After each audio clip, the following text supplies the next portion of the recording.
Morning, Jackie. Hey, Zoe, how's it going? Happy Sunday. Well, I guess the episode comes out on Tuesday. Happy Tuesday to our listeners. Apologies in advance. My microphone jack is broken, so you have to deal with my computer. We're hoping the sound works. You sound pretty good to me right now, but Jay, our sound engineer, will report back. Okay, this is a pretty meaty episode, so even though I'd love to small talk with you first, I kind of just want to get into it.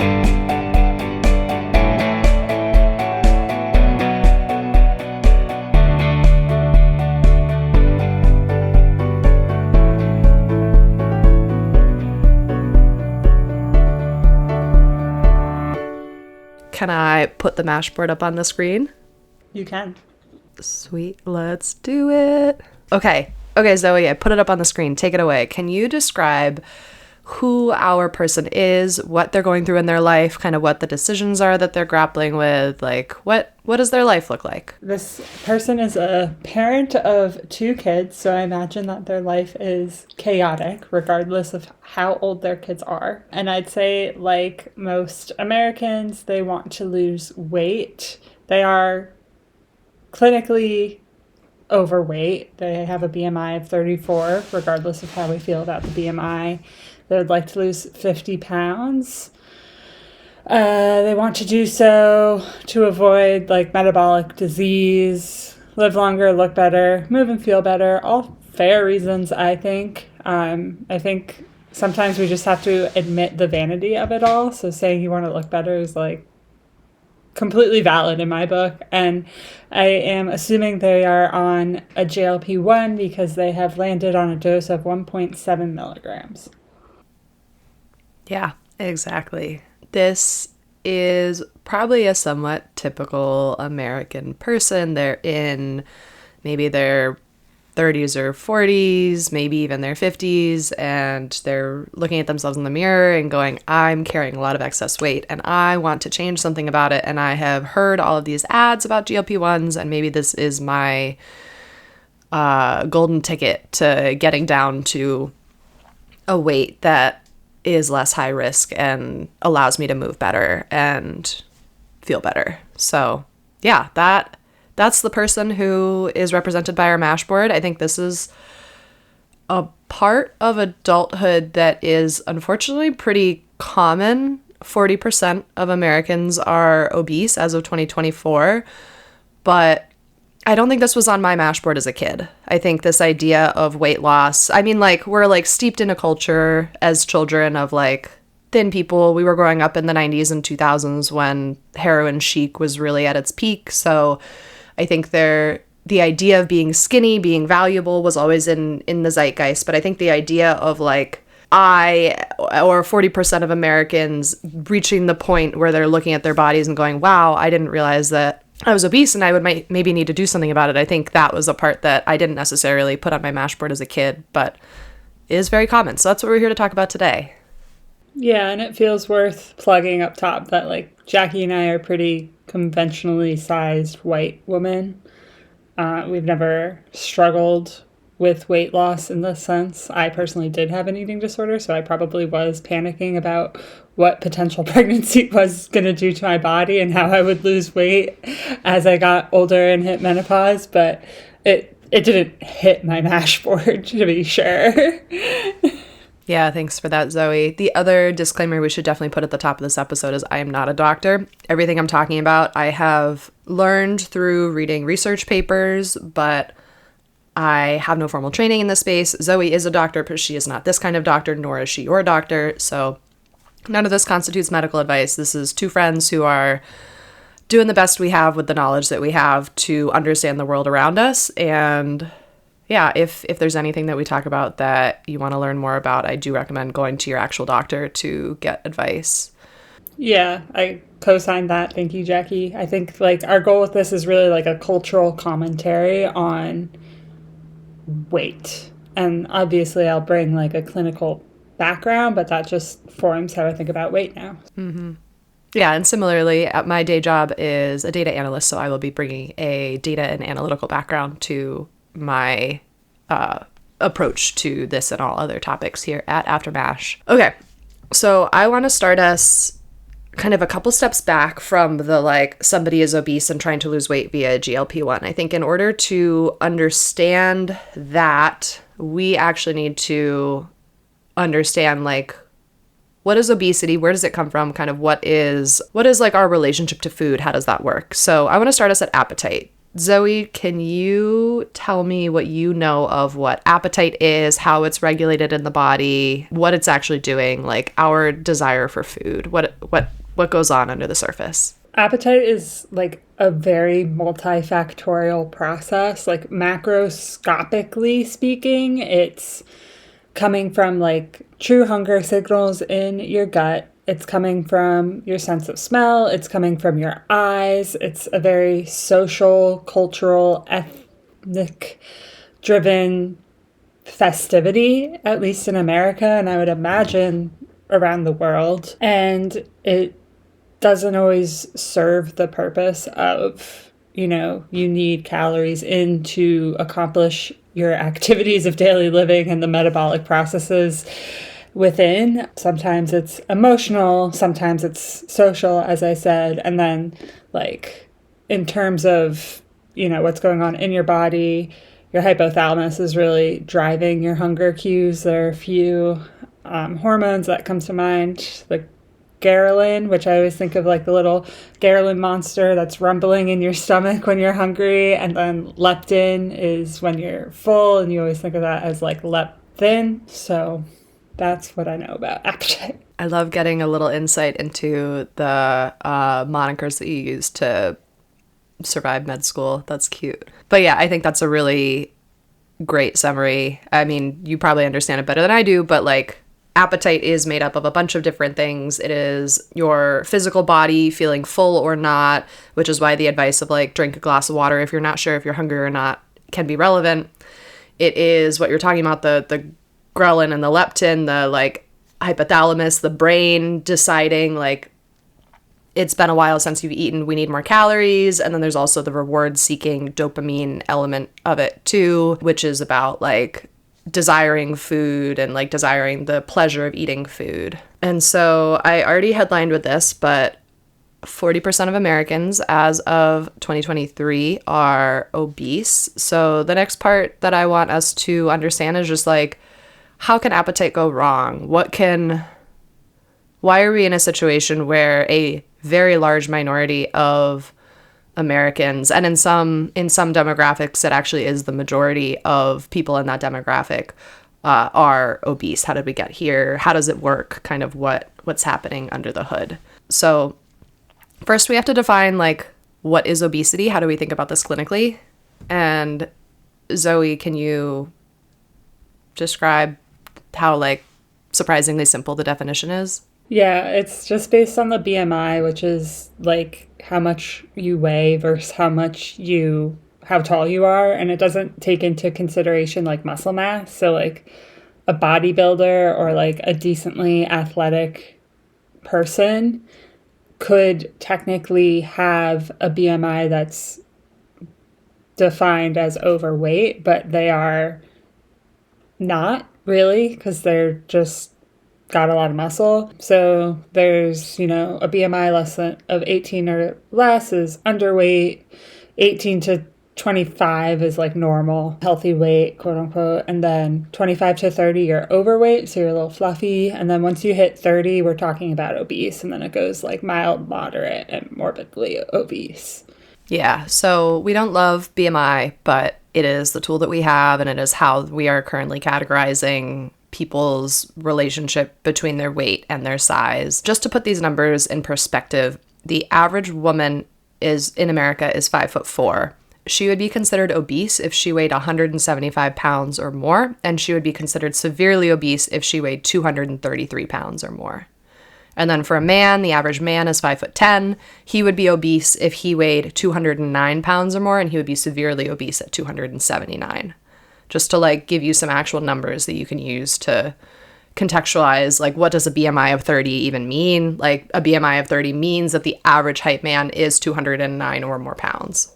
Like Zoe mentioned, there are like a lot of factors that lead to somebody's actual weight some of which are the unhealthy kind and like your fat tissue, some of it is muscle. But since this is what we have to work with, we're just going to assume that this is a okay scale and we're just going to use it for the rest of the conversation. One thing I was really curious about at this point in my research was understanding kind of what is obesity, what causes it. Like, we all have the same hunger signals. Why are some people obese and other people not? And it's a pretty complicated situation, similar to appetite, which is complicated and has a lot of ins and outs. Obesity is similarly multifactorial, which means that it's the result of complex interactions of a lot of different genes and environmental factors. It is understood to be pretty highly heritable. I think something like 40 to 60% of your obesogenic propensity is a result of your genes, but it's a combination of a lot of different genes. It's not necessarily like there's one obese gene. And so what this means is if you come from a family that has a lot of people who carry a lot of extra weight, you are probably likely to carry a lot of extra weight too, regardless of your actions, regardless of the world that you're around. But this is also related to your environment. And so one thing that we in America in general have seen over the last 50 years is a rise in the rate of obesity. So like, you genetically may have a propensity towards obesity, but that will get more expressed if you're in an environment that is obesogenic, that makes it easy to access too many highly palatable foods, maybe that involves a lot of excess stress and a sedentary lifestyle. Like the environment that you're in winds up showing how those genes wind up getting expressed. How am I doing, Zoe? Can I moonlight as a doctor yet? As like a physician scientist. Okay, that's perfect. I don't actually want to be a doctor. So yeah, I think it was interesting for me to learn how highly heritable this was, because that tells me that obesity is not necessarily somebody's choice, though it is obviously the result of a lot of really complicated lifestyle factors, but it's also the result of environment, but maybe slightly less so than their genetics. Yeah, when Jackie and I were running through this episode a couple nights ago, we realized like what different internets we were on, because like I said, like I had an eating disorder growing up, like a mixture of like anorexia and like compulsive exercise. And so I'd always see this meme of like some fit girl in a very white kitchen eating a bowl of fruit, and it's like 80% of your body is like your genes and 10% is your diet and like 5% is like you're working out or something. It was something, and it was like to the effect of like just eat better or something. It was like very wrong, but I vaguely remember this infographic PowerPoint that circulated the web, my web. Yeah. Sounds like you were maybe steeped in more of this understanding of like how this works, what parts are under your control, maybe in like a bad way, maybe that was being weaponized against you of like, actually 40% is in your control, so like you better not eat a lot or something. But yeah, I didn't really know any of this stuff, having been blissfully ignorant of a lot of body size things, being in a straight size body. Like, it's just not a rabbit hole that I've gone down before. You grew up swimming quite competitively, and then you went to college to swim at a D1 level. Like, what was the conversation around food and size in your sport and on your team and from your coach and from your parents and the other parents and in the locker room, things like that? Yeah, swimming is a really interesting sport for that. On one hand, you're walking around mostly naked at all times, and it's also like very easy to measure how you're doing in the sport in a way that I think a lot of other sports aren't as straightforward. But also, I did read some studies back in college. Swimming is one of the sports that benefits the most from your body retaining a little bit of muscle mass because it makes you a little bit more buoyant. And so I don't think swimming had the same rampant eating disorders that like my track and field friends had. We weren't ever told that we had to lose weight in order to be faster. And so like, I don't think I had to deal with the same negative consequences of being a highly competitive athlete that some more land sport people might have. But that being said, I think I still had a pretty weird relationship with food at that time. Like freshman, sophomore year, eating in dining halls, trying to eat healthy, trying to like take care of my body, but at the same time, really dramatically increasing my calorie expenditure. I don't know that I scaled up my eating appropriately to match what I needed at the time. And so I wouldn't say I had an eating disorder at the time, but I definitely had disordered eating in the sense that like I should have been eating more of anything I could get my hands on, but since I only had the dining hall 3 days a week, I wasn't, and then I was under eating, and then as a result, I'd lost a little bit of weight, and then I didn't get my period all the time, which, like, statistics say that 85% of competitive athletes are experiencing disordered eating to the point that it could be categorized an eating disorder. So yeah, there's like a relative energy deficiency syndrome, REDS, which is more easily measured in female because of the absence of the period. And then I guess my follow-up question, like, did you just get lucky with your teams? Like, was this a conversation in swim and you just got lucky, or like it just generally is the difference between swimming and other sports? I think probably a little bit of both. I think I had really excellent coaches, and they always understood what to focus on and what not to focus on. I also, like, I was a D1 swimmer, but our swim team was, like, bottom of the league. Like, we were never amazing. So, like, I'm not sitting here trying to go on to Olympic trials, even though I would have loved to. But I think if I'd gone to a school that was, like, a little bit more hard-nosed, like, as an example, as a D1 college athlete, you are allowed to train 20 hours a week. And most sports train 20 hours a week because that is the maximum that they're allowed to do. I think we did about 15. Just as an example of, like, our coach understood work-life balance.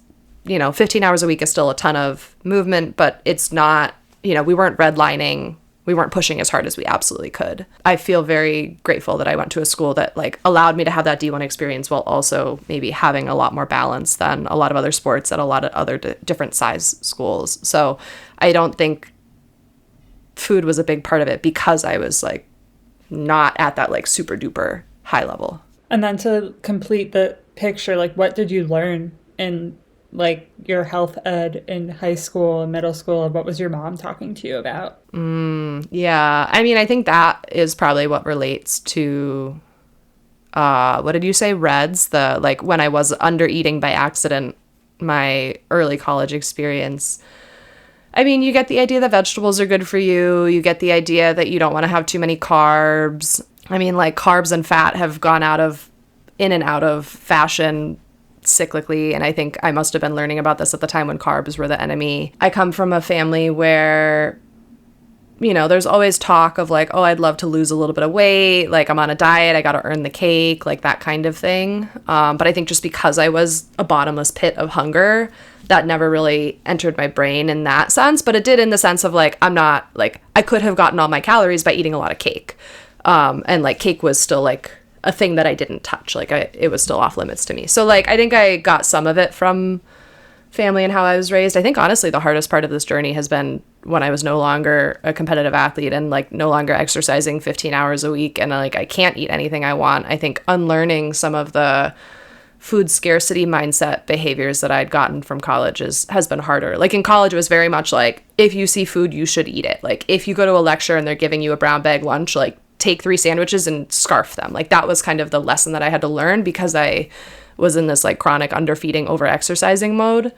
And, like, that doesn't work really well in the rest of my life now that I'm no longer exercising at that amount. Like, if I eat every free food that I find, I wind up gaining weight, and, like, then I don't feel good. Like, I just don't need it in the same way. And so that unlearning has been the hardest part. Yeah, I feel like I have been on a similar, like, a parallel journey with, like, the same trajectory from, like, a different means, because, as I said, I had an eating disorder, so, like, I was with a nutritionist, and I had to meet my macros, and it's like I had to learn to take foods off limits, and just, like, eat what I want. And because I knew that, like, I had weight to gain, even though I was, like, horrified, like, it really didn't matter what I took in because it was all part of the goal anyway. And then, like, as I've recovered more and I have, like, a better relationship with exercise, and my appetite has come back online in a way that, like, I could never trust, I could never listen to. And so now being able to, like, stop the minute that I no longer want to eat this food, or, like, understand, like, I want some mac and cheese and that's fine, and learning to listen to those cues similarly has been, like, a huge relief for me personally. But it is, like, the same process of unlearning. Yeah, I mean, I think a lot of people probably experience this process we're both describing of like having to learn how to listen to your body when it comes to eating. And I think we're both describing situations where we went from a period of having to kind of ignore that signal in order to overeat, and now we're in a position of actually being able to like right size our eating to our body signals. I bet a lot of people, especially the 40% of Americans who are obese, might be experiencing it the other way of like, maybe they have been listening too much to the craving signals and not enough to the like feeling of fullness or like what is your body actually asking for. But yeah, I feel like this learning to listen to your body thing is really, really hard. I'm glad you're at the point where you can, you know, learn to listen to it and you don't have to just like ignore your relationship to food and do what is right on paper. Me too. It has definitely reduced the food noise, as we'll get to. Yeah. Okay. So this was a bit of a tangent, but I think a really helpful one just to ground like what is our experience with appetite and regulating that appetite. We're still generally talking about obesity and how it works, and we've talked about what causes it. What we haven't talked about yet is what it causes, like what are the negative outcomes of somebody that are correlated with somebody being obese. And the list is pretty long. I don't think it's going to surprise anybody, but it includes everything from high blood pressure, hypertension, high cholesterol, and other abnormal lipids. Somebody with obesity is more likely to get type 2 diabetes, heart disease, stroke, a lot of different cancers, which was surprising to me.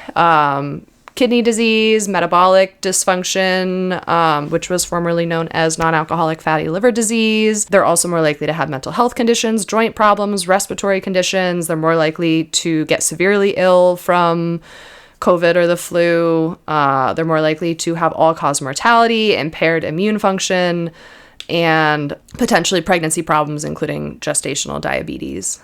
Yeah, this is where I'm going to try not to get on the soapbox, but like, I would love as a society if we could just talk about a patient's weight as a fact, because obviously it's a very weighty issue in culture and it has these like associations of like self-control and lazy and dirty, but it is also just a fact. And like you said, it's highly correlated with all these negative outcomes. Like, to put it in perspective, you know, the number one cause of a lower extremity amputation in the United States is dysvascular disease. So either the blood is not flowing properly to the lower extremity and the leg becomes ischemic and unsalvageable, so no blood flow, and you like gotta cut it off, or you have diabetes and you get a wound down there and it's not healing, and you get a wound down there because you can't really feel your feet, and the wound isn't healing because you can't feel your feet and because there's excess sugar running through your body, and bacteria love sugar. Like, it's like this constant nidus of infection, and it gets to your bone, and like the only way to save the rest of your body is to cut it off. And then like something more simple, such as, you know, knee pain from osteoarthritis, or like the wear and tear kind of arthritis, like every pound you carry is like 5 pounds through your knee. Yeah, so to say back to you what I'm hearing, it's like weight is just a medical fact in the same way that your age and your gender and your smoking status and your sexual activity and like all of these other facts are just facts.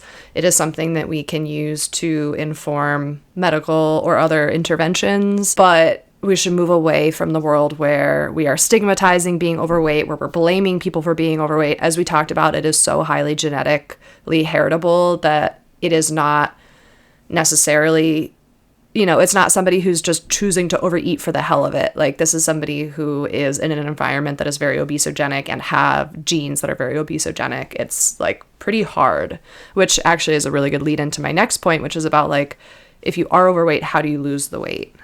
Yeah, before we get there, and it's just like, you can be healthy and obese. Like, that, I'm not saying that's not possible. It's just like, it's coming from, like, I understand this narrative from like the obese patient or the overweight patient where like they go into the doctor's office and all that doctor sees is weight, and like, fair, like there should be like a diagnosis of exclusion aspect to it. But on the other hand, like, I want you to understand like that it can be that simple. And I think as this conversation will show that losing weight is not that simple, but potentially is maybe becoming more attainable. Yeah, I did read a couple studies in my research for this that showed that statistically speaking, doctors are highly biased against overweight people. And so like, I think there is a call to action for doctors to like evaluate weight as one thing, but not make everything about weight. Like weight is correlated with all of these outcomes, but weight alone is not the only reason why somebody would be having these outcomes. Let's also talk about how a lot of obese people are malnourished because they're not eating the right balance of micro and macronutrients and vitamins and minerals. And like that malnourishment could be related. Like you could have two people with the same BMI, but one could have much higher muscle mass than the other. Like there's a lot of reasons why weight alone is not the problem. It is more of a indicator. And so hopefully doctors can like reduce their focus on, you have to lose weight at all costs. This is the only thing you can do. I will not do anything for you unless you lose weight. Like that is very hard and damaging for somebody who's going in for a completely unrelated thing to hear. Yeah, totally. Okay, but that was a lot. That was a big aside. Let's talk about actually losing weight. How does that work? Do people keep it off? I think we've all heard this idea of losing weight being very difficult to do and then keeping it off being very difficult to do. The science does kind of back that up. I read a couple different studies that are all aligning on about the same rate, which is about 20% of people who have lost significant amounts of weight manage to keep that weight off. The factors that are correlated with these people, A, losing the weight, and then B, managing to keep it off, are a high level of physical activity. These are people who are now exercising on average an hour a day. That exercise could be as simple as brisk walking, but probably also engages with some strength training. They also eat a low calorie and low fat diet. They eat breakfast every single day, and they regularly self-monitor their weight. They're weighing themselves every day or every few days so that they can pretty closely track the relationship between their lifestyle changes and their weight. In addition to this, the people who are most likely to succeed are the ones who have undergone behavioral therapy at the time of this. They could lose the weight on their own, potentially, but the ones who are most likely to keep it off are the ones who are really deeply revisiting their relationship to food and movement and exercise. They're not just making the food eating change. So from this, I learned it is very doable, it is very hard, and it involves changing your life on a lot of different dimensions. Yeah, and I think that's a problem we come up against also in medicine is like personal accountability. Like, we can only help you as much as you will help yourself. Like, there is no magic pill or magic surgery. Like, you need to also put in the work. And unfortunately, when trying to lose weight, it does become your whole, it becomes your whole life. And hopefully there's an intense period and you can learn to make those adjustments so that it's just habit and it's just what you do. And it's not fun and it's not easy. And I totally get that. I also think like your family, where you live, how many jobs you're having, like all of that contributes to how easy or hard, how supportive, like what kind of environmental support you have in these efforts. Mm-hmm. Yeah, exactly.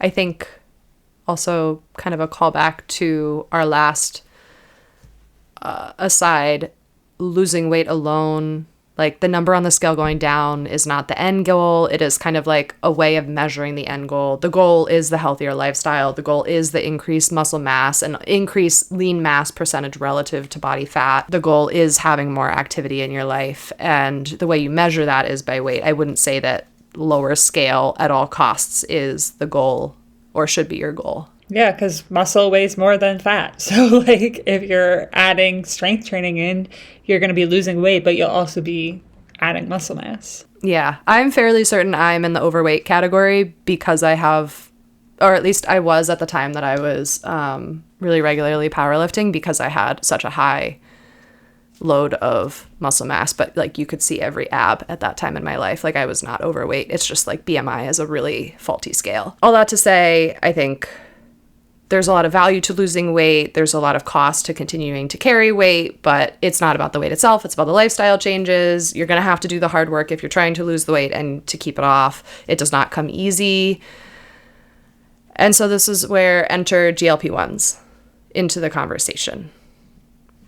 Before we talk about GLP-1 agonists, the drug, I want to very quickly talk about GLP-1, the hormone that your body produces naturally, like what is actually happening in your body. So your body already produces it. The GLP-1 agonists that you take as a drug are a synthetic form of the same thing, essentially. So this is already implicated really closely in your appetite regulation cycle. It gets produced in the small intestine, and then it goes into your blood sugar and it goes into your blood and it gets picked up by the brain. That part of the brain winds up making a lot more of it. And then you have the GLP-1 in your brain, and it goes to all of the different dopamine receptors and changes, and a lot of other parts of the brain too, and changes what your brain is thinking about if you're hungry or not. And so it works on all three of the parts of appetite. It slows your stomach emptying and digestion, so you physically feel more full quicker. It binds with receptors in the pancreas, which promote the release of insulin, which manages your blood sugar response. And all of the receptors in your brain, like literally, apparently the brain lights up like a Christmas tree when you look for GLP receptors. It moderates your dopamine response. So this is both something that acts physically and also neurologically. But one thing that's really important to note is the GLP-1s that your body produces naturally have a really short half-life, on the order of like 2 to 4 minutes. They get broken down. And as a result of that, that's why you make it in one part of your body and then you make it again in a different part of your body, because it doesn't live long enough to have that impact in your brain. So this is a very short-lived hormone signal that happens like pretty rapidly and then goes away pretty rapidly. So it is not something that your body naturally has floating around at really high levels for long periods of time. Correct. I've got nothing to add. I did run this by her beforehand to be like, am I talking about this right? But very helpful to have the doctor be like, yes, Jackie is not messing this up. Okay, so that's GLP-1s naturally. I kind of want to take another aside before we go into how the GLP-1 drugs work. And my other aside is kind of, what are we told about GLP-1 drugs? Like, how is this being talked about? What is the message that we are receiving? To do that, I'm going to share my screen. And I'm going to make Zoe read things. I hope she has her glasses. Okay, so I have a lot of headlines here. These are, when I was just Googling, like, GLP-1s in the news, like, what comes up? These are some examples of headlines that come up. Grocery spending is down because GLP-1s, it's a miracle. They apparently prevent cancer. It's reshaping the food economy. Again, it's a miracle. For the third time, it's a miracle. For the fourth and fifth time, it's a miracle. Rolling Stone says it's a miracle. Thank you, Rolling Stone. Rolling Stone also says, could they also cure the opioid crisis? So 1, 2, 3, 4, 5, 6, 7, 8. I have 8 different headlines on here, all to various effects of, and these are like pretty big platforms, publications. Like it's the Times, Nature Magazine, Healthcare Today, The Globe. Yeah, and it's interesting because it's not only like weight loss, opioids, but economics in terms of purchasing power and the food economy at large. There's cancer, and inequality, so social inequities. Mm-hmm.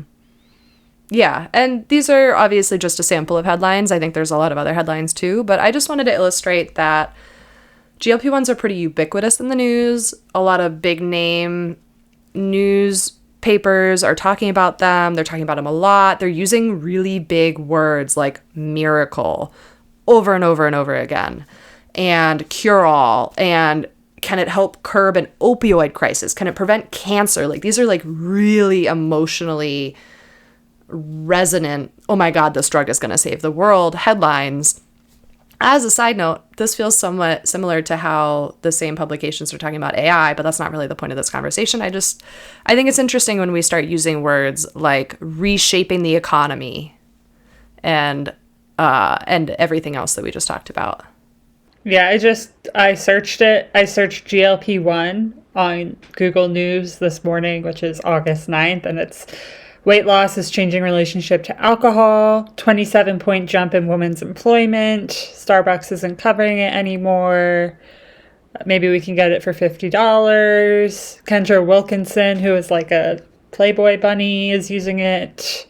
And an unexpected obsession. Yeah, the list goes on and on and on. Yeah. So we're really being told that this is God's gift to every aspect of human suffering. There is one other angle that I saw come up a lot in the news. Zoe, can you describe the commonalities of the headlines that we're looking at on this page? Thinness is back, baby. Bye bye body positivity. Hello heroin chic. Ozempic body, which is shocking, not shaming. Blah blah blah. And yeah, what's interesting is like when we grew up in the 90s, it was like heroin chic, the Olsen twins holding a cigarette, and then it was like body positivity, health at every size, body neutrality tried to peep its head in there, and now history is cyclical, folks. Yeah, and 90s fashions are back, so it makes sense. But yeah, I'm also seeing this pretty big obsession, and this is probably more on like the TikToks and Instagrams than on like giant headlines, but also some of these are really big headlines. I think I cut out some of the brands, but like Fashion Network, and I think the bottom one is, I don't know, the New Yorker or the Atlantic, like one of the big... It looks like the New Yorker, and then we have New York Post. I forgot about Bethany Frankel. Yeah, so... there's this like, on one hand, there's all of this focus on like, these drugs are going to save the world and save you.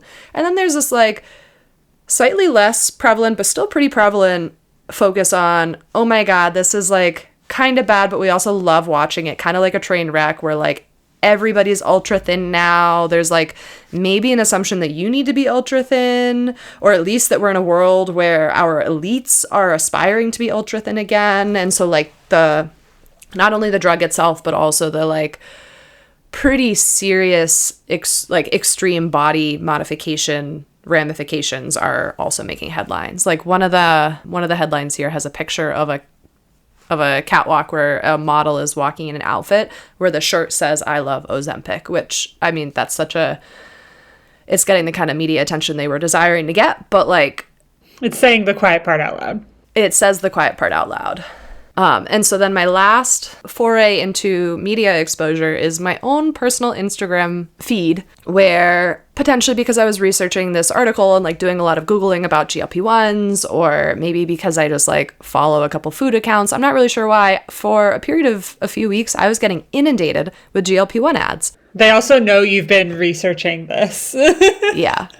But also, I follow a couple food companies. I used to work at a food company. I pause on the ads for like Hungry Root and stuff because I really like just like seeing the fun, tasty bowls that they make. And I'm like, oh, that's inspiring. I could make that at home. I'm not trying to spend money at Hungry Root, even though I think they're a cool product. But I think the algorithm saw me as somebody who was focusing on like healthy living, healthy eating, maybe even trying to lose weight, but then the algorithm kind of like went off a cliff, and it went from like, here's some healthy grain bowls to like, I have 2 ads up on the screen about different companies saying, you want to just microdose some GLP-1s? You just need to lose 10 pounds. You should try a GLP-1. Microdosing a GLP-1 is a bonkers concept. Like, and Noom is such like a predatory, like I've heard that it's like a really predatory subscription company where like they will just keep charging your credit card no matter what. This is hilarious. Sorry. Yeah, but if they're not getting, like, if they're in the weight loss business, they have to be getting into this. I find it very interesting how overt the advertising is about it. Like the one on the left says you can get a GLP-1 to lose 10 pounds even though you're not obese. I mean, you can if you pay out of pocket. I'm sure you can. Yeah, which is where we're going to go. We're going to talk about the costs. And I'm not sure how you stop at 10 pounds because I don't know how you like come off of it. And like even if you come off of it, like if you're at the point where you only need to lose 10 pounds, like what other changes are you making? Zoe saying the quiet part out loud. That's kind of the takeaway I got from that. Like, if you're just trying to lose 10 pounds, why do we need to resort to an expensive medication to do that? But I'll talk about the whole expensive medication part, how it actually works. We're going to go into there. And then at the end of that, we can decide if it made sense to do it to lose 10 pounds. Okay, so overall impressions in the media, it's a miracle drug. Everybody's doing it. Maybe some people are abusing it. All the cool kids are doing it. If you want to look like an elite, you maybe want to do it too. And you can do it even if you're not trying to lose a bajillion pounds. Like, this is an everyman drug. Everybody will benefit from this. Everybody needs this drug. That's kind of the vibes. And so I did a little bit of research into, like, why is that the vibes? And I forgot I actually had one more slide to share. Here is my slide for why this is being metaphorically shoved down our throats. I mean, the first thing that comes to mind is, like, us and New Zealand, as far as I remember, are the only two countries that allow for pharmaceutical companies to directly advertise to consumers about medications that they can request from their doctor.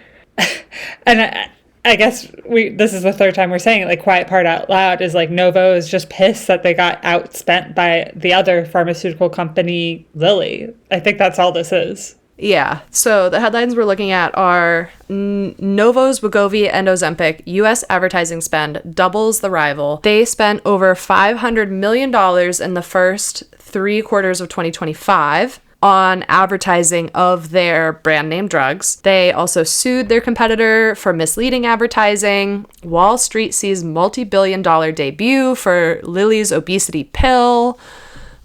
There's a lot of money in this, is what I'm getting at. Another little tidbit is that their spending on the marketing has risen by 50+% year over year in 2025 compared to 2024. We don't have 2026 data yet. And Novo, which is the company that makes Ozempic and Wegovy, has spent 41% more on shareholder enrichment, which is stock buybacks and dividends, than it has on R&D in the last 5 years.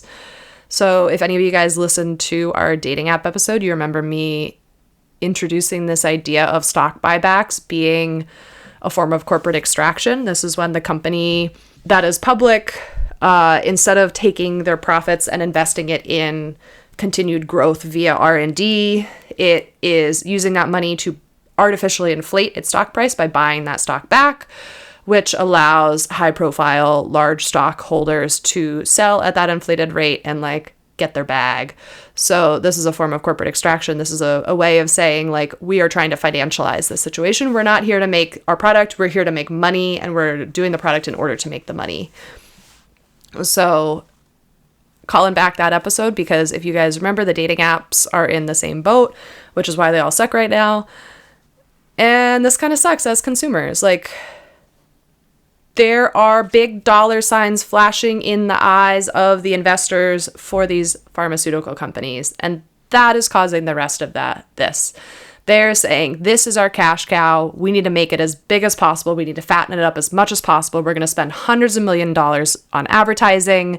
We're going to make sure that everybody knows the brand names of these drugs. Like, think of, if you got, like, did you know the name of any of these drugs 5 years ago? I mean, maybe not all of them existed 5 years ago, but some of them did. Before, like, COVID shut the world down, I was actually working with, I don't remember which pharmaceutical company, on semaglutide in non-alcoholic fatty liver disease, now called metabolic something. We didn't get any enrollment because people were already on, like, a cousin of semaglutide, liraglutide, and they didn't want to stop and, like, wash out of the medication just to, like, try this new medication. And then, like, all of a sudden it's hitting headlines mid-COVID about, weight loss. So a little too late. Fascinating. Yeah, Zoe was in it before it was cool, and so you didn't get to reap any of the benefits. Zoe is not a stockholder. That would have been. I was a mere clinical research coordinator. Yeah, so I was part of the problem. Well, you were part of the problem, but you were also. I don't think you were part of the problem. I think you were in it before it was a problem. And like, you're speaking to the fact that like at the time it didn't have brand recognition, and so nobody did it. Now it has brand recognition. I bet people are like lining up and saying, take my money, make me skinny. Everyone would have been signing up for that study today. Your job would have been very different. Okay, I'm gonna go into the science of the GLP-1 drugs now, but keep in the back of your mind that we're like a little bit skeptical. Like, there are a lot of great headlines about the miracleness of this drug, but like, we now understand the financial incentives of the people producing this drug, and probably the ones running a lot of the studies, to have us believe that this is a miracle drug, so that we are willing to spend any money to get it. I mean, I don't think it's so much different than like the SSRI boom and like the Prozac nation of it all. It's just that like the internet has evolved and culture is at this point again where they can bring it to the forefront and make an example of pharmaceutical companies in this way. Like, it's nothing new. Yeah. Well, maybe this is a part where our internet's differed. I feel like I obviously heard about like college kids using off-label Adderall to study for tests or whatever, but that didn't feel like it had the same sort of like top-down presence everywhere of like, oh my God, everybody's doing this. Maybe I'm wrong. Maybe it has, maybe like the drugs you're talking about did have the same sort of hype.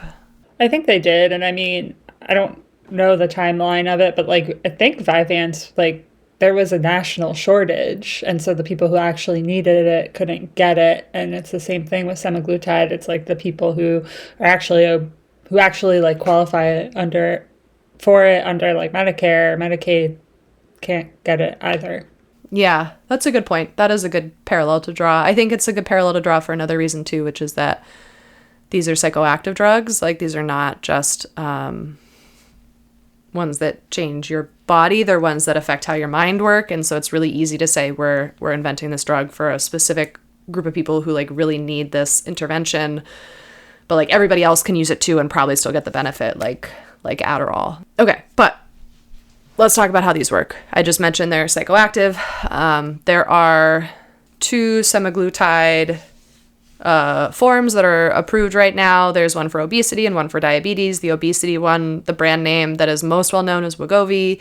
The diabetes one that is most well known is Ozempic. Both of those are by Novo. Eli Lilly has competitors that you probably also have heard of for each of them as well. And I think both companies are working on pill forms and dual agonist versions that target the GLP-1 agonists as well as other agonists. And so like, there's a lot of innovation in this space. Side note, they're also issuing a lot of patents so that there is no generic competitor for as long as possible, which is the other part of the corporate extraction dollar signs in investors' eyes. Yeah, so there's 2 forms is the takeaway here. The approved forms of this right now are a shot. I don't know that the pill is approved yet or if it's in development. I can't remember, but maybe a pill. You would have to take this medication daily or weekly or monthly, depending on the version, and it increases your body's natural GLP-1 agonist-like levels by tens of thousands. And it has a lot higher staying power in your body, whereas the natural form goes away in a couple minutes. This one has a half-life of days or weeks or potentially even months for some of the newer innovations. And so your body just like lives with this much higher level of this hormone or of a synthetic form of that hormone than it does naturally. And as a result of this, you are less desirous of food, you fill up faster, your blood sugar stays more stable. It doesn't change your metabolism. It literally just reduces the amount you eat. It's just you just go on a diet without feeling the like negative mental hunger side effects of going on a diet. So then the traditional dosage of this tends to cause people to lose about 15% of their body weight in a year. Some people, about a third of participants, have lost 20% or more. So it is very, very meaningful. It is basically the most effective way to lose weight aside from like bariatric surgery where you like tie up your stomach or something. So that's why it's a cash cow. That's why everybody's excited about it. Losing weight has traditionally been very, very difficult to have a medical intervention in order to induce, but this is working.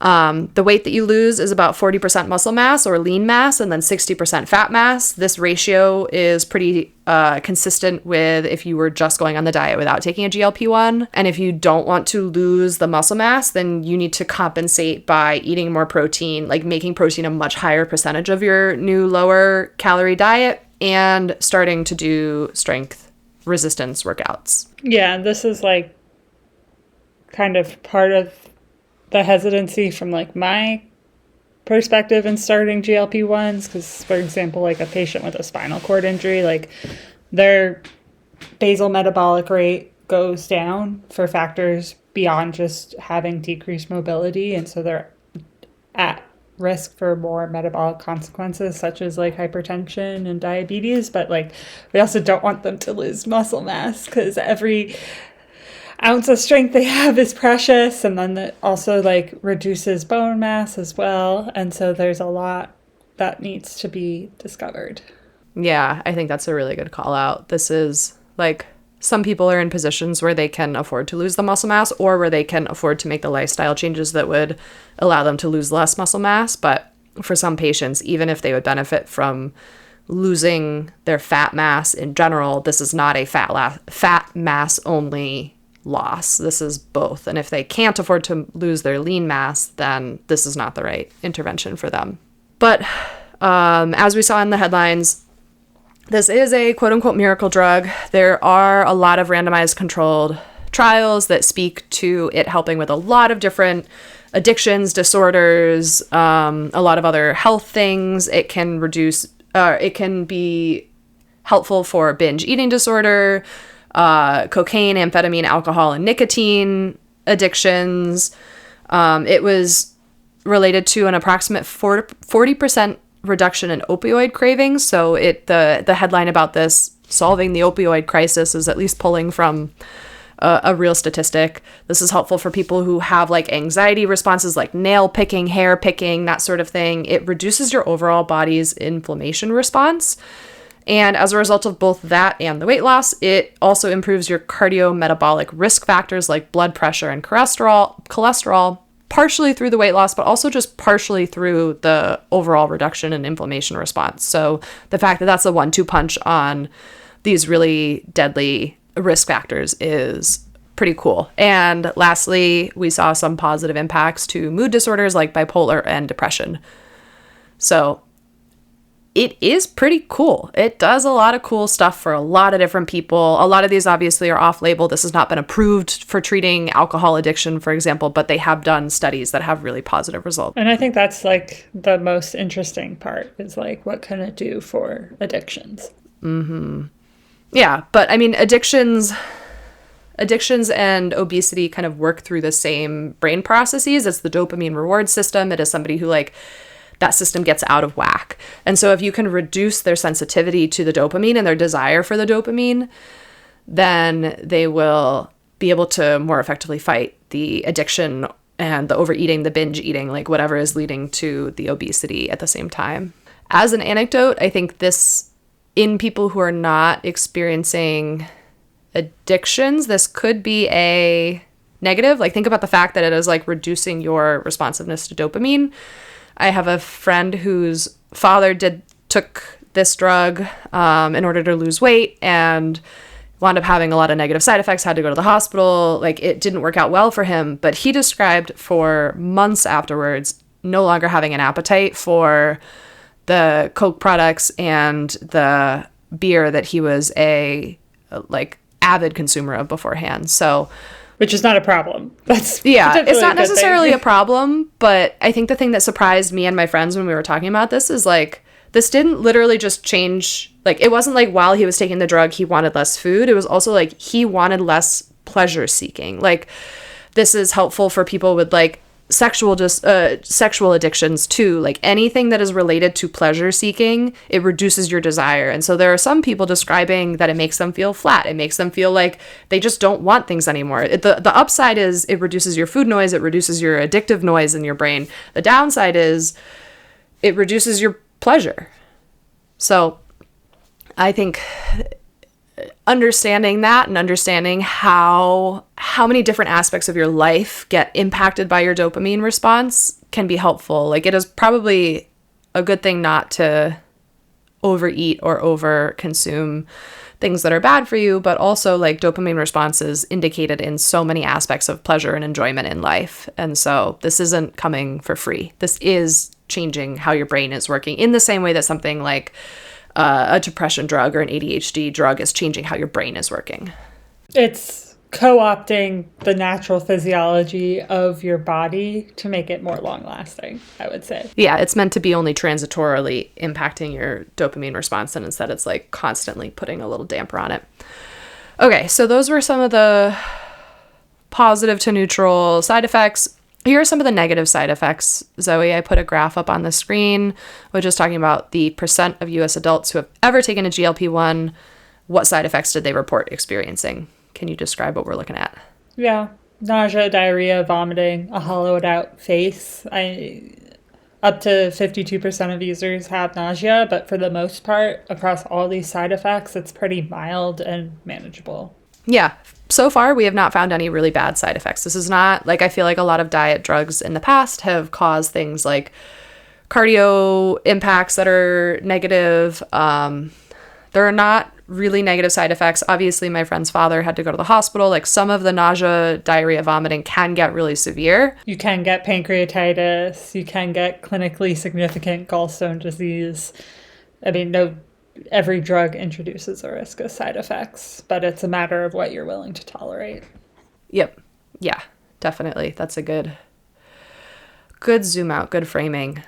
So most likely your side effects won't be negative, but like a non-negligible percent of people do have really serious side effects, my friend's father being one example. And I read a couple different studies that said anywhere from 5 to about 13% of people who try a GLP-1 wind up stopping because of the side effects. So that's like not nothing. That's a pretty high opt-out rate, in my opinion, as a non-doctor. I mean, it's not nothing, but like I've said this before on some episode, like medicine is an art as much as it is a science. No one's going to be able to definitively predict whether you're going to get pancreatitis or need your gallbladder taken out because you started taking this. Like, the only way to know is if you do it. Yep. Yeah. And most likely, if you are somebody who is obese or diabetic and you're taking this to treat your obesity or your diabetes, like the upsides will be high enough to justify the potential small likelihood of downsides. But I think that kind of speaks to my earlier point of like, if you're not in a group where you're pretty high risk for like really negative life impacts, like there are some costs. Like, this doesn't come for free. And that actually feeds into my next point, which is like, how much does it cost? Like, it's not free. So a lot of different numbers floating around out there about how much it costs, how much is covered. When it first came out, most private company health insurance plans covered it. A lot of them have been stripping it down. I have a friend who was on this and she was able to do it for a year, but then when her healthcare came up for renewal, they said, we're no longer covering this, and then she had to go off of it. So the costs are really high for the insurance plans. We're talking thousands of dollars a month. If you were to pay out of pocket, it was recently renegotiated, and now we're talking somewhere in the order of $150 to $450 a month, but that's you paying out of pocket. So the article that I read about that surveyed a lot of people about that, and only 3% of the survey respondents said that they could realistically afford $250 a month for this drug out of pocket. So this is not cheap. And that is why there are dollar signs on the investor's eyes when they're looking at this drug, because they can afford to make it very expensive. And it is uniquely expensive in the United States because of our advertising, because of our really long patents, or like the ability for the makers to like re-up their patents. And when you look at the costs out of pocket in the US compared to a lot of other markets, ours is higher. I think I just quoted you $150 to $450 a month. When you look at like France and Germany and the UK, like their numbers are more like $115 a month out of pocket. So the US has been for many drugs and will probably continue to be the cash cow country for getting people to pay whatever the hell the drug producers want. And if they are effectively managing their patents, then they get to fight against generic forms that would drive down prices for a really long time. So it will probably stay expensive because they're paying really good patent lawyers to make sure that they get to retain their rights to this for a really long time. And it's a double-edged sword, right? Like, we want pharmaceutical companies to have a stake in these things so that they continue to do the research to manufacture new drugs, but, you know, then they can abuse it and multiply it in various ways. Definitely, yeah. So the other thing that was interesting, in addition to like private health insurances reducing their coverage, that is also true for the public, the marketplace plans. 82% of plans will cover Ozempic, which is the form of semaglutide for diabetes, but less than 1% cover the Wegovy, which is the obesity one. And their argument is cost. I read a couple different studies about the cost of, or like the cost benefit analysis of them covering this for obesity. And one study said that Medicare, if they were to cover it for obesity, their cost would be $66 billion over the next 10 years. They would save $18 billion in reduced healthcare costs. And so this would be net cost increase of $48 billion, which is like pretty negative, which is why they're not covering it. But then I read a different study that was crunching the numbers differently, that took a more long-term view of the health benefits of people losing weight. And that one said that Medicare would save up to $245 billion over the same 10-year period. So depending on how you crunch the numbers, it is either worth it or not worth it for health insurance companies to pay for it. And the jury's kind of still out, which is why most of them are not covering it. At least most of the marketplace ones are not. And so if you're not getting it covered, then you have to pay out of pocket. And that is where the 3% of survey respondents feeling comfortable with a $250 a month payment comes into play. My summary of all of this is the people who most benefit from this, the people who are lower socioeconomic and in a minority group and most likely to be obese, are also the group that are least likely to have access to it and least likely to be able to afford it out of pocket. Which is not a surprise. That's how a lot of our drugs go. That's how a lot of things go. You invent it for one group and then a different group is the only one who can afford it.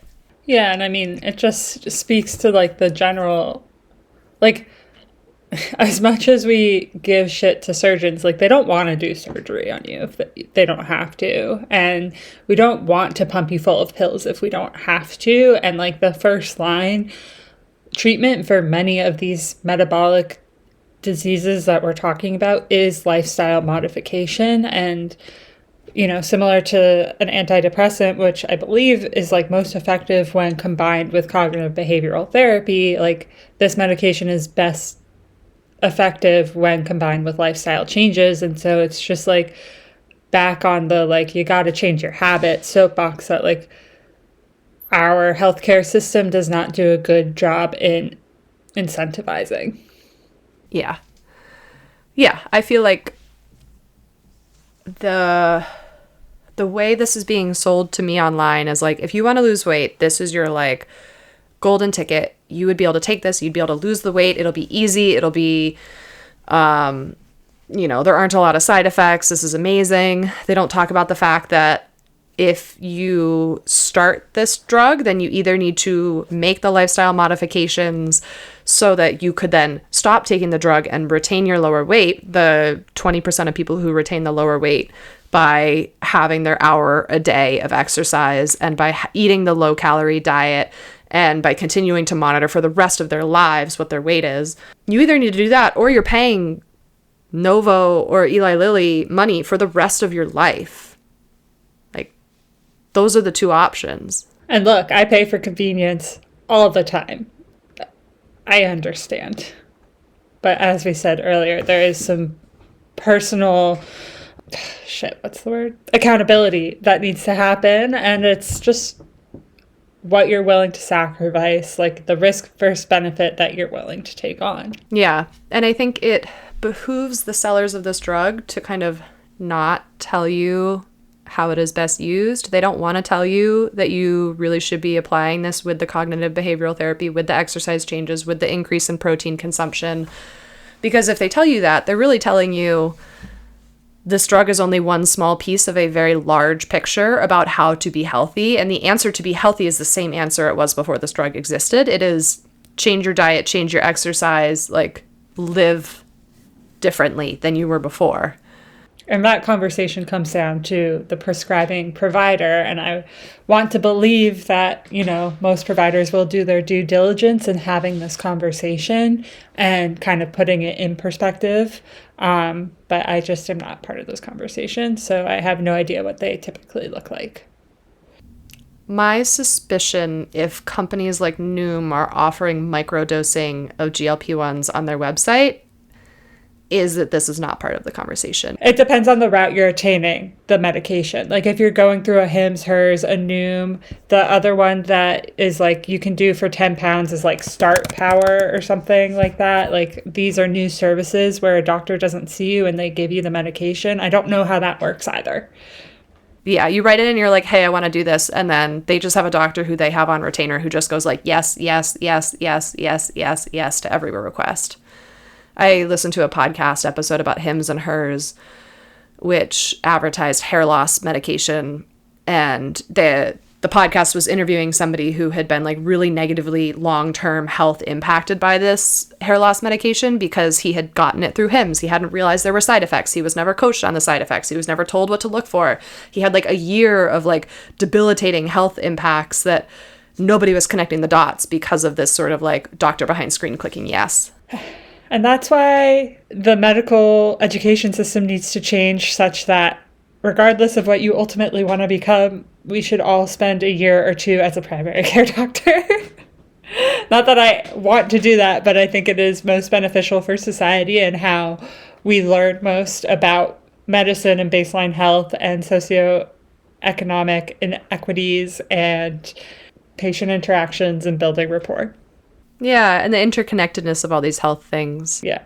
And because, like, the other problem that you're bringing up with this podcast is, like, if it's not coming through a prescriber, like, if it's coming off the internet, it doesn't necessarily make it into the health record, like the EMR, unless the patient remembers to disclose that they're on this medication. And, like, I forget to disclose that I have an IUD. Like, it's not that, like, getting a a proper medical history is surprisingly difficult. Mm-hmm. Yeah, I think that's a really good point. This is, like, even if this person has a rockstar primary care, it is on them to remember to report to their rockstar primary care doctor, like, hey, by the way, I'm also taking this other thing on the side that some doctor on the internet told me about. One last data point on who is using the GLP-1 drugs that I think is interesting and kind of rounds out our story a little bit more. Currently, 12% of American adults are on a GLP-1, and 18% have reported ever being on a GLP-1. This is self-reported, so, like, you know, there might be some lying in here, but I've read a couple different studies that are all pointing to really similar numbers. And so, like, that's pretty high for a drug that was unknown a couple years ago. But taking a step back, all of this, like, oh my God, this is going to change everybody, like, everybody's doing it, like, I think there's this media frenzy behind it that makes it sound like this is more ubiquitous than it actually is. A different stat that is related is that people who are on GLP-1s for obesity, 50% of them stopped taking the medication within a year. And this comes down to all the stuff we were talking about before, the cost, the health insurance stopped covering it, the side effects. Those are the top reasons that people stop taking it. Potentially it's because they lost the weight and they don't want to keep paying. So this is a drug that only a minority of people are taking. A lot of the people who are taking it do wind up stopping taking it. And then they're probably doing that without necessarily thinking about their off-ramp strategy and their method of turning this into a sustainable long-term lifestyle. I know that similar to people who stop a diet and just go back to their lifestyle before, the majority of people who stop a GLP-1 go back to the weight that they were at before. That doesn't mean it wasn't worth doing. Like the period of time that you were a lower weight and you were experiencing lower inflammation still sets you up better for the long term than if you never had that period. So, like, it's still worth doing. But, like, there's a lot of people who are doing this without going into it with the plan of, like, here's how I'm going to use the drug in combination with the exercise, in combination with the diet change, in combination with the cognitive behavioral therapy in order to set up long-term healthy strategies. And yeah, we're just being told like this is everywhere and it will cure everything. And you can get a prescription by a click of a button on your phone and you never even have to see a doctor and everybody can do it. Even you who only needs to lose 10 pounds and this will change your life. And it is a miracle drug and it will cure cancer. Mic drop. What would you tell your 20-year-old self knowing all this? I think what I would tell my 20-year-old self will not be a surprise based on everything we just said. I think it's two-parter. I think the first is that nothing comes for free. I think this is a theme that we've explored in this podcast already before. But like, when it comes to healthy living, when it comes to anything, if somebody tells you, here's an amazing thing, you can do it, like there is a cost. And if you are not paying the cost in the traditional domain, you will be paying it in new domains. In this case, if I don't want to make the really complicated and difficult lifestyle changes that would enable me to lose weight and I just want to take the drug, that's great. I don't have to make the complicated lifestyle changes, but then I'm paying the money or I'm paying the side effects. And like both of those are really meaningful costs. So nothing comes for free. And then the second piece of advice I would give to myself is that health is a lifetime of consistently making the right choices. This is something that I think I took for granted when I was in college, when I was making pretty healthy choices regularly. And I was like a very active person. I think I cashed it on that for a long time after college and like just kind of taking for granted that my body was healthy and capable and straight-sized. And I think I didn't realize how much my lifestyle choices were playing into my ability for my body to be healthy and capable and straight-sized and like, yeah, everyone thinks they're invincible until they're definitively told they're not. Yeah. I think one thing I've been learning a lot this last year with all the travel I've been going on is like the choices you have to make to be healthy are choices you have to make day in and day out. Like I went through a period of 6 months where I spent a lot of time on airplanes and not a lot of time exercising, and I feel it in my body every day now. Like I'm getting aches and pains and I'm not as strong as I was before, and my running is slower and I'm not sleeping as well, and like, you know, I'm still doing great objectively speaking, but you can't just take time away from being healthy and expect your body to stay healthy. Like it is a thing you have to invest in and day out for the rest of your life. And like the way to do it that's best for your body looks very different from your standard American, what's it called? The standard American diet, the SAD diet, the like burgers and fries and sitting in your car to commute to work. Like it is a commitment for a radically different lifestyle than the one that we are told is the baseline. The American dream. Yeah, for me, I mean, I would love to say, as I said at the top of the episode, like weight is just a fact, but that honestly feels pretty empty based on like the socialization we all receive. And I know, like, I personally am like the first to tell anyone that I'm a judgmental bitch. And like when I was at the height of my eating disorder in college, I would just like look in the gym, but like around campus and be like, what is her eating disorder? Like, but, and like try to pick it out. And I think the better thing to say if you're going to start telling stories about all of these people that you don't know is like, what is driving their behavior? Like, what are the psychological, social, what's their family like? You know, what barriers are they up against? Because that is the more compassionate understanding of the person in front of you. Yeah, I think that's a really good one. I think, not that it's exactly the same, but I feel like I've been seeing a lot of headlines in my internet about Ariana Grande stepping back from her latest gig because of all the scrutiny around her body, because it's like it's prototypical of a certain disease pattern. Yeah. People look at it and make guesses about what her eating disorder is. And I feel like that's a really good example of what you're talking about, where like we can look at that and be like, oh my God, she's a bad influence because she's exhibiting, you know, signs of something that's probably anorexia. But actually we could look at it and be like, wow, she's under a lot of stress. And this is, you know, she's under a lot of pressure to look a certain way, and like it just, that's her own relationship with her body and her health, and it doesn't have anything to do with you. Yeah, it's her life, and we just don't need to be commenting one way or another on it. And she is, it sounds like, seeking the kind of support and step back from public scrutiny that she needs. So like, what can we do to apply that lens in our day-to-day life? I feel like that's kind of also a callback to the diamond engagement ring, where when I was like 20, I was very like, oh my God, if you get a diamond engagement ring, you're evil. And now I'm like, why would somebody be in a position where they drink the Kool-Aid around diamond engagement rings? Maybe because 85% of women get diamond engagement rings, and it's like a very strong status signal. I just like mine. Yeah. So how can we be less judgmental about people's choices and understand that those choices are made in a context? Yes, I love that. That's a great place to end. Jackie, thank you so much. Yeah, thank you. I will link all of my research in the show notes if anybody wants to learn more. If you like what you hear, subscribe, follow, 5 stars, share with friends, etc. We're just 2 friends who do this on the side while we're working full-time jobs, but we're doing it because we love it, and we love hearing from you guys, and we're looking forward to being in your inbox in 2 weeks for our next episode. Catch you then.